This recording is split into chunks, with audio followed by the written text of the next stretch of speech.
जय Shri Krishna, Radhe Govind. Welcome back to Kanhamrit. तो आइए जानते हैं इंदिरा एकादशी व्रत की कथा। एक बार की बात है, भगवान श्री कृष्ण की भक्ति से भाव विवल होकर अर्जुन ने कहा, हे प्रभु, अब आप कृपा कर अश्विन माह के कृष्ण पक्ष की एकादशी की कथा को कहिए। इस एकादशी का क्या नाम है तथा इसका व्रत करने से कौन सा फल मिलता है, कृपा कर विधि पूर्वक कहिए। भगवान श्री कृष्ण ने अर्जुन से कहा, हे धनुर्धर, अश्विन माह के कृष्ण पक्ष की एकादशी का नाम इंदिरा है। इस एकादशी का व्रत करने से सभी पाप नष्ट हो जाते हैं, नरक में गए हुए पितरों का उद्धार हो जाता है। हे अर्जुन, इस एकादशी की कथा के श्रवण मात्र से ही मनुष्य को अनंत फल की प्राप्ति होती है। मैं यह कथा सुनाता हूँ, तुम ध्यान पूर्वक श्रवण करो। सतयुग में महिष्मती नाम की नगरी में इंद्रसेन नाम का एक प्रतापी राजा राज्य करता था। वह पुत्र पौत्र धन धान्य आदि से पूर्ण था। उसके शत्रु सदैव उससे भयभीत रहते थे।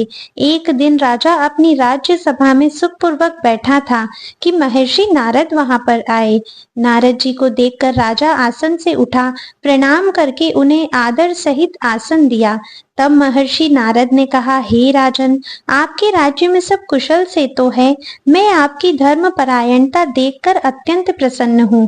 राजा ने कहा, हे देवर्षि, आपकी कृपा से मेरे राज्य में सब कुशल पूर्वक है तथा आपकी कृपा से मेरे सभी यज्ञ कर्म आदि सफल हो गए हैं। हे महर्षि, अब आप कृपा कर यह बताएं कि आपका यहाँ आगमन किस प्रयोजन से हुआ है, मैं आपकी क्या सेवा करूं। महर्षि नारद ने कहा, हे नृपोत्तम, मुझे एक महान विस्मय हो रहा है कि एक बार जब मैं ब्रह्मलोक से यमलोक गया था, तब मैंने यमराज की सभा में तुम्हारे पिता को बैठे देखा। तुम्हारे पिता महाज्ञानी, दानी तथा धर्मात्मा थे, मगर एकादशी के व्रत के बिगड़ जाने के कारण यह यमलोक को गए हैं। तुम्हारे पिता ने तुम्हारे लिए एक संदेश भेजा है।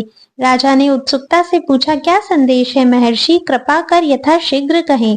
राजन, तुम्हारे पिता ने कहा है, महर्षि, आप मेरे पुत्र इंद्रसेन, जो कि महिष्मती नगरी का राजा है, के पास जाकर एक संदेश देने की कृपा करें कि मेरे किसी पूर्व जन्म के बुरे कर्म के कारण ही मुझे यह लोक मिला है।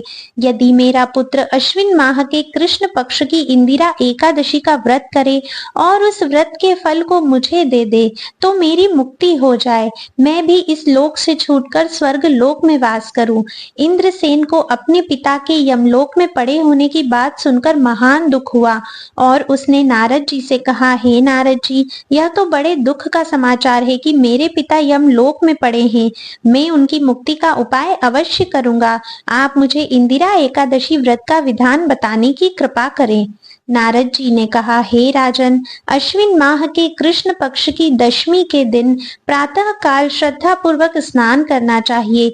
इसके उपरांत दोपहर को भी स्नान करना चाहिए। उस समय जल से निकलकर श्रद्धा पूर्वक पितरों का श्राद्ध करें और उस दिन एक समय भोजन करें और रात्रि को पृथ्वी पर शयन करें।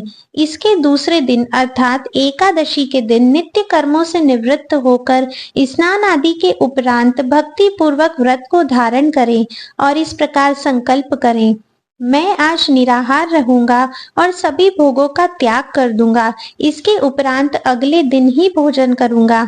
हे ईश्वर, आप मेरी रक्षा करने वाले हैं, आप मेरे उपवास को संपूर्ण कराइए। इस प्रकार आचरण करके दोपहर को शालिग्राम जी की प्रतिमा को स्थापित करें और ब्राह्मण को बुलाकर भोजन कराएं तथा दक्षिणा दें। भोजन का कुछ हिस्सा गाय को अवश्य दें और भगवान विष्णु का धूप नैवेद्य आदि से पूजन करें तथा रात्रि को जागरण करें। तदुपरांत द्वादशी के दिन मौन रहकर बंधु बांधवों सहित भोजन करें। हे राजन, यह इंदिरा एकादशी के व्रत की विधि है। यदि तुम आलस्य त्याग कर इस एकादशी के व्रत को करोगे तो तुम्हारे पिता अवश्य ही स्वर्ग के अधिकारी बन जाएंगे। नारद जी राजा को सब विधान समझाकर आलोप हो गए। राजा ने इंदिरा एकादशी के आने पर उसका विधान पूर्वक व्रत किया। बंधु बांधवों सहित इस व्रत के करने से आकाश से पुष्पों की वर्षा हुई और राजा के पिता यमलोक से रथ पर चढ़कर स्वर्ग को चले गए। इस एकादशी के प्रभाव से राजा इंद्रसेन भी इहलोक में सुख भोग कर अंत में स्वर्ग लोक को गया। भगवान श्री कृष्ण ने कहा, हे सखा, यह मैंने तुम्हारे सामने इंदिरा एकादशी के महात्म्य का वर्णन किया है।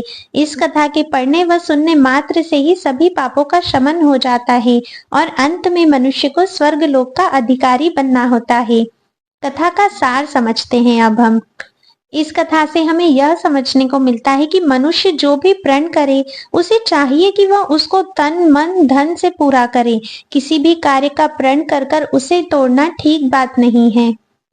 तो आई होप आप सभी को इंदिरा एकादशी की ये कथा समझ में आई होगी और आप सभी इस बार इंदिरा एकादशी के व्रत को पूर्ण निष्ठा के साथ कर उसके जो भी फल है अपने पितरों को समर्पित कीजिए, ताकि आपके भी जितने भी पितर हैं वे सभी तृप्त हो सके और उनका उद्धार हो सके। आज की वीडियो में बस इतना ही था। मैं आप सभी से मिलती हूँ नेक्स्ट वीडियो में। तब तक के लिए राधे राधे।